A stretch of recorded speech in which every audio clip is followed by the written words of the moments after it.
Olá, acadêmico! Seja muito bem-vindo à nossa primeira aula da disciplina de Prática de Ensino em Computação 4. Nessa aula, nós vamos começar a trabalhar com alguns aspectos educacionais inseridos no design para a prática de ensino em computação. Vamos juntos trabalhar a nossa prática de acordo com o livro-texto da nossa disciplina. Faça o estudo desse livro juntamente com cada videoaula para que você já vá sanando as suas dúvidas no decorrer da disciplina. Pois bem, começaremos então pela pergunta: o que é design? Design é uma palavra de origem da língua inglesa, definido como planejamento da forma e estrutura de algo, desenho, esboço, plano, organização e estruturação de elementos formais, composição, combinação de detalhes e características de alguma coisa. Em português, essa palavra já foi adotada no nosso vocabulário e significa desenho ou projeto. O design é um campo que abrange soluções inovadoras, de acordo com a demanda. Steve Jobs, certa vez, ele afirmou que o design não é apenas sobre a aparência e como o objeto te faz sentir. Design é como funciona. Então, o design é algo que liga criatividade e inovação. O design modela ideias e pode ser descrito como uma criatividade aplicada para um fim específico, ou seja, o resultado do design é aquilo que é criado pelos seres humanos de maneira visível. Mas como utilizar o design no ensino de computação? A importância de se estudar o design na formação inicial de professores é que a sua formação esteja voltada com instrumentos que te levem então a solucionar problemas, já que o design permite você focar o objetivo no seu cliente, no nosso caso aqui, os nossos alunos. A utilização de softwares destinados para o ensino e para a aprendizagem é um exemplo clássico de como o design pode contribuir no processo, desde que quem esteja idealizando considere o que nós chamamos de o todo envolvido no processo. Ou seja, é o que está implicado na teoria chamada de Gestalt. Uma pergunta: por que é importante um professor de computação desenvolver sua prática de ensino dentro da Gestalt? O movimento da Gestalt surgiu na Alemanha, que explicava a estrutura da mente de uma pessoa com sensações, ideias e imagens na produção de experimentos complexos. A Gestalt ela foi criada pelos psicólogos alemães Marx, pelo Kohler e pelo Kurt Kofka. A teoria da Gestalt também explica os insights em termos de reorganização, de percepção para a aprendizagem, como a compreensão de relações lógicas e com percepções também de conexões. A Gestalt ela é conhecida pela sua totalidade.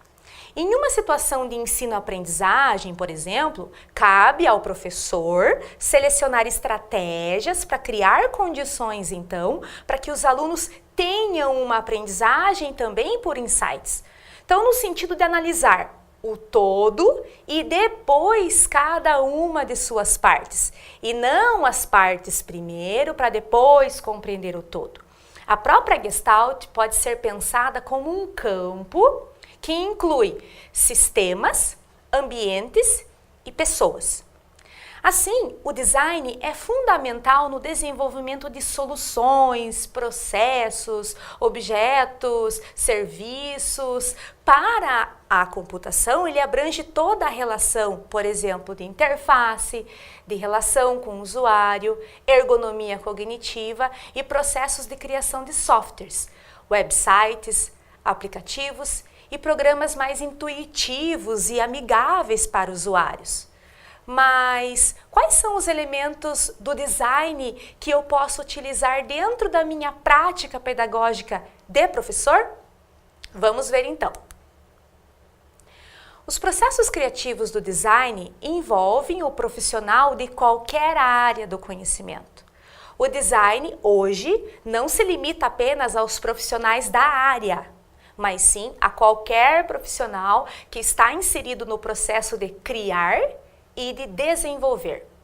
Por isso, você, futuro professor de computação, deve sempre se perguntar, dentro do processo de ensino e de aprendizagem, quais são as diferentes perspectivas do problema, aquele do aprender e do ensinar, no sentido de se perguntar o porquê, o como, o qual, o quem. Para isso, o processo de criar condições para que então o seu aluno efetivamente aprenda passa pelos aspectos de observar, de entender e descobrir, delinear e definir, criar e desenvolver e produzir, validar, finalizar e concluir.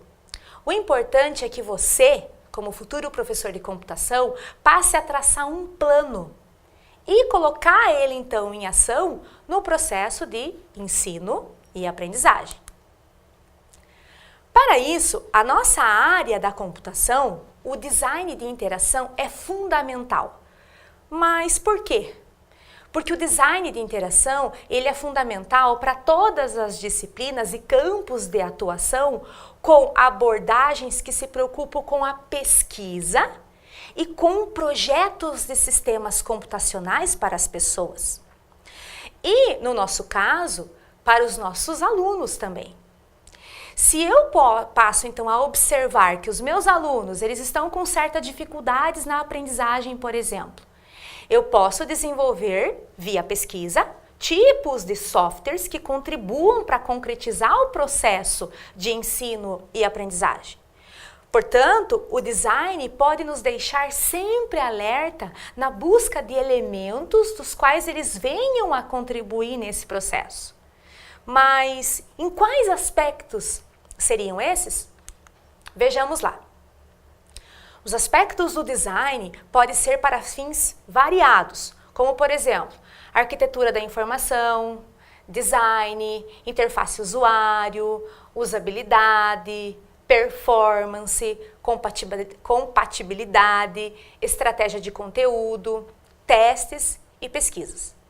Com o avanço da tecnologia, o chamado design de interação, ele vem se redefinido desde lá da década de 1990, devido exclusivamente à adoção da internet, muito além das empresas e de instituições de ensino, mas sim estando disponível a qualquer hora e qualquer lugar. Nesse sentido, é fundamental que eu, professor de computação, eu esteja antenado com as mais variadas abordagens que as metodologias e as práticas de ensino, elas podem me ajudar na complexa tarefa do ensinar e do aprender. E será na nossa próxima aula, então, que nós iremos trabalhar um pouco mais com o design na perspectiva da mão na massa. Assim, chegamos ao fim da nossa primeira aula. Organize as suas atividades, tire suas dúvidas sempre que necessário. Passe a consultar todos os materiais disponíveis no AVA, participe dos fóruns e aproveite também ao máximo a nossa disciplina.